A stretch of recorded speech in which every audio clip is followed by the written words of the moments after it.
नमस्कार दोस्तों, नवदृष्टि चैनल में आप सभी का भरपूर स्वागत है। और जैसा कि मैंने कहा था कि फोर्थ सेमेस्टर की क्लासेस जो है आपको पूरी तरीके से फ्री में दी जाएगी और पूरा का पूरा पाठ्यक्रम जो है आपका बारीकियों से क्लियर करवाया जाएगा, पढ़ाया जाएगा, समझाया जाएगा।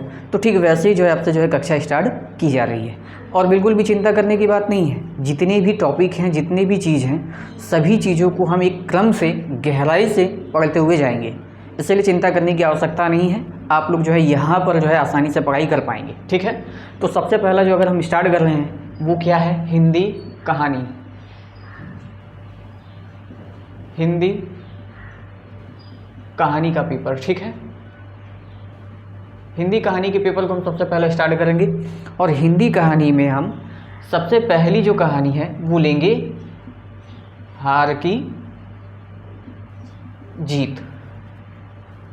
ठीक, इस कहानी को सबसे पहले हम समझेंगे और इस कहानी के जो लेखक हैं सुदर्शन जी हैं।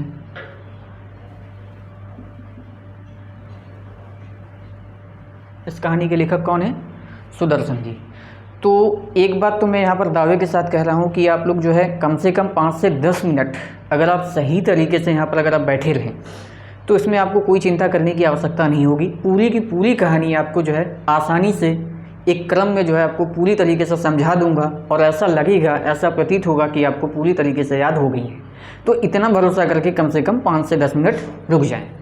ठीक, और लास्ट में मैं अंत में जो है मैं निष्कर्ष भी आप लोगों को दूंगा। तो हार की जीत कहानी में सबसे पहला स्टार्ट करता हूँ और अंत में जो है इसके निष्कर्ष के बारे में भी हम बातचीत करेंगे, तो यहाँ ध्यान देते रहना। ठीक है, तो हार की जीत कहानी में जो है 3 लोग हैं। ठीक, 3। सबसे पहले कौन है? बाबा भारती।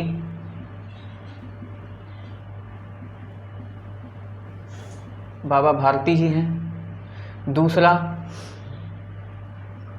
खड़क सिंह। ठीक, तीसरा सुल्तान है जिनसे जो है बाबा जी बहुत प्रेम करते हैं। ठीक, सुल्तान।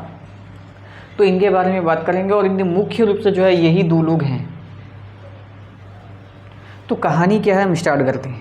देखिए, बाबा भारती जो है एक साधु संत टाइप के व्यक्ति थे और इनके पास जो है एक सुल्तान नाम का एक घोड़ा है और इस घोड़े से वो काफ़ी प्रेम करते हैं और ये अपने घोड़े को लेकर के जो है गांव के बाहर एक मंदिर के पास जो है निवास करते हैं और वहीं मंदिर पर भजन कीर्तन वगैरह हमेशा जो है भगवान के ध्यान करने में, पूजा पाठ करने में अपना जीवन व्यतीत करते हैं। और इन्होंने अपने घर को, अपने परिवार को पूरी तरीके से इन्होंने त्याग कर दिया और भक्ति में लीन हो गए। और इनके उस समय जो है सबसे मुख्य साथी थे सुल्तान। ठीक, क्या थे? सुल्तान। और सुल्तान से इनको बहुत ही गहरा प्रेम था। जब तक ये सुल्तान की पीठ पर बैठ करके कम से कम 2-4 मील या 10 मील अगर घोड़े के साथ बैठ करके अगर कहीं सैर न कर ले तब तक इनको चैन नहीं आया करता था। वो हमेशा जो है उनको देखते, उनकी चाल पर लट्टू रहते थे। इतना ज़्यादा, इतना अधिक प्रेम करते थे उनसे।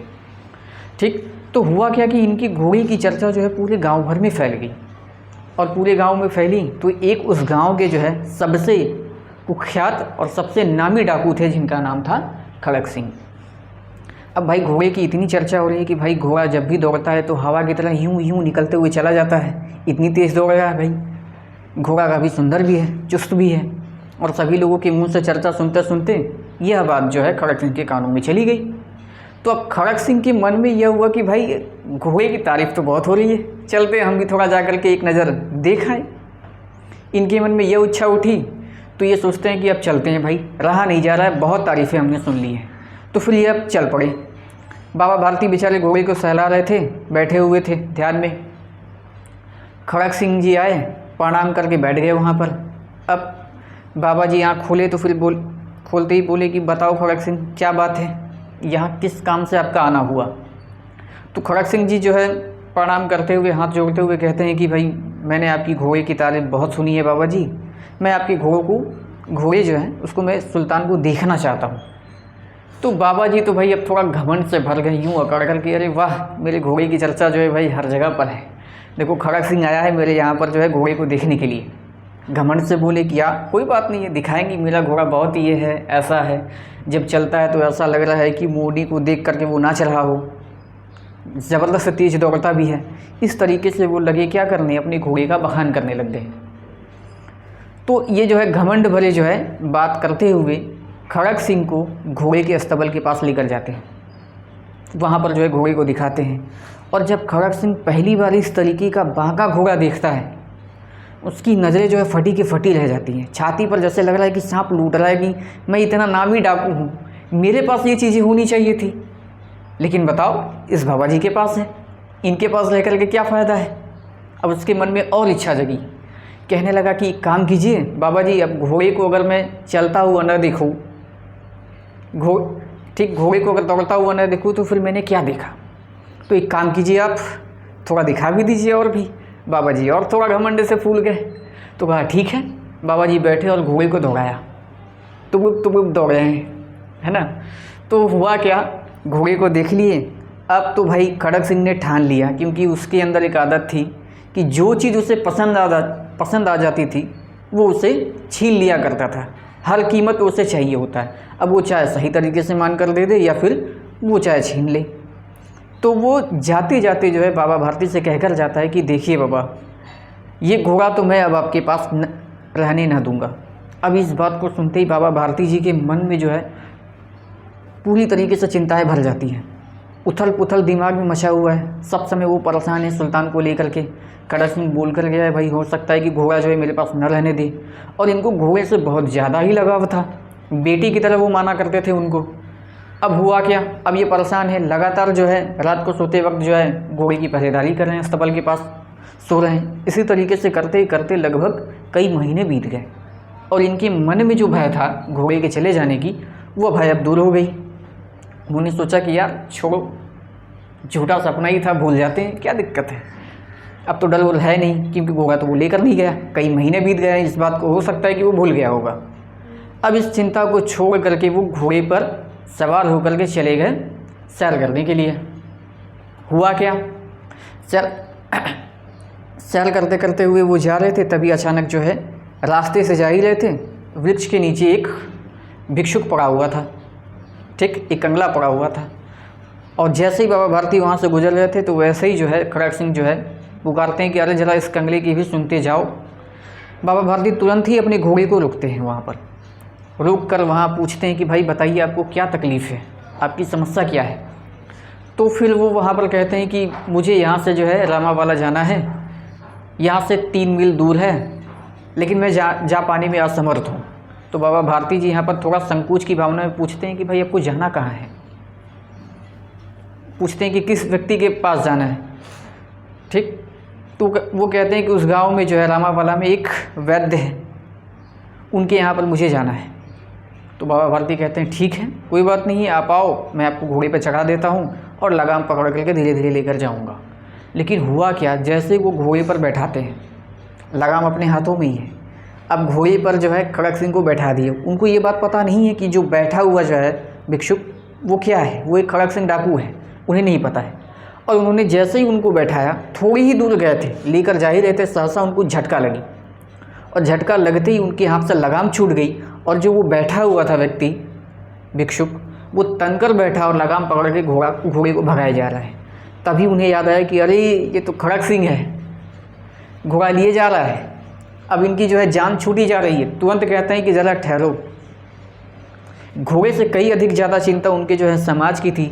समाज में जो है जो एक रिश्ता होता है या फिर समाज में जो एक विश्वास होता है, उस विश्वास की चिंता थी, इसीलिए वो उन्हें रुकने के लिए कहते हैं। और जैसे ही वो रुकते हैं तो खड़ग सिंह जी कहता है कि देखिए बाबा जी, घोड़ा वापस मत मांगना, क्योंकि घोड़ा तो मैं अब देने वाला नहीं हूँ। बाबा भारती जी कहते हैं कि ठीक है घोड़ा तुम ले लो, लेकिन मैं घोड़ा मांगने के लिए आपको बुला भी नहीं रहा हूँ कि मुझे घोड़ा चाहिए, घोड़ा तुम्हारा ही हुआ। लेकिन बस एक वादा करते हुए जाना है आपको कि इस घटना के बारे में बाहर किसी भी व्यक्ति को मत बताना।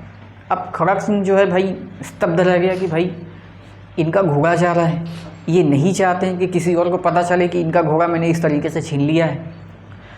खड़ग सिंह की जो बुद्धि है कुंद हो गई, कुछ सोच ही नहीं पा रहे हैं कि भाई क्यों ऐसा कह रहे हैं, इनका तो घोड़ा जा रहा है, इनको तो घोड़ा मांग लेना चाहिए था, लेकिन ये घोड़ा नहीं मांग रहे हैं। तो फिर बाद में थोड़ी देर बाद खड़ग सिंह जी पूछते हैं कि फिर आखिर बात क्या है, आप ऐसा मुझे करने से क्यों रोक रहे हैं। तो यहाँ पर बाबा भारती जी बहुत अच्छी बात कहते हैं कि अगर बाहर में अगर ये बात फैल गई तो कभी भी कोई व्यक्ति जो है दूसरे व्यक्ति की मदद करने के लिए आगे नहीं आएगा। और यह बात सुन करके जो है खड़ग सिंह की दिमाग और भी ज़्यादा गुंद हो गई और बाबा भारती घोड़े को बिना देखे यूं चले गए, जैसा लगता है कि घोड़े से उनका कभी कोई संबंध रहा ही ना, और वो चुपचाप चले गए। खड़ग सिंह बेचारा वहीं पर रहा, घर तो लेकर के तो गया, लेकिन हुआ क्या, बाद में सोचते सोचते उसे जो है ग्लानि महसूस हुई कि भाई मैंने जो यह काम किया ये काम बहुत ही घृणित था, बहुत ही बेकार था। जो एक ऐसा महान साधु संत जो पूरे समाज के बारे में सोच रहा है, मैंने ऐसे व्यक्ति के साथ गलत काम किया। और वो उससे जो है बेटे से ज़्यादा प्रिय घोड़े के बारे में वो नहीं सोच रहा है, जो चला गया सो चला गया, लेकिन उसे अभी भी जो है समाज की चिंता है और अन्य लोगों की चिंता है कि कहीं समाज से जो है लोग गरीबों दुखियों का जो है मदद करने से पीछे ना हटने लगे। तो खड़ग सिंह ने क्या किया, चोरी छुप के जो है, पश्चाताप की भावना तो हो ही चुकी थी भाई, अंदर ही अंदर घुट रहा था वो, तो उसने सोचा कि भाई जो ये घोड़ा है मैं वापस जा कर के बाबा भारती के यहाँ पर उन्हीं के आश्रम में जो है अस्तबल में मैं छोड़ करके आता हूँ। और वो रात को चोरी छुप के गया और जा कर के जहाँ पर सुल्तान बांधा गया था वहीं पर जा कर के इन्होंने बांध दी।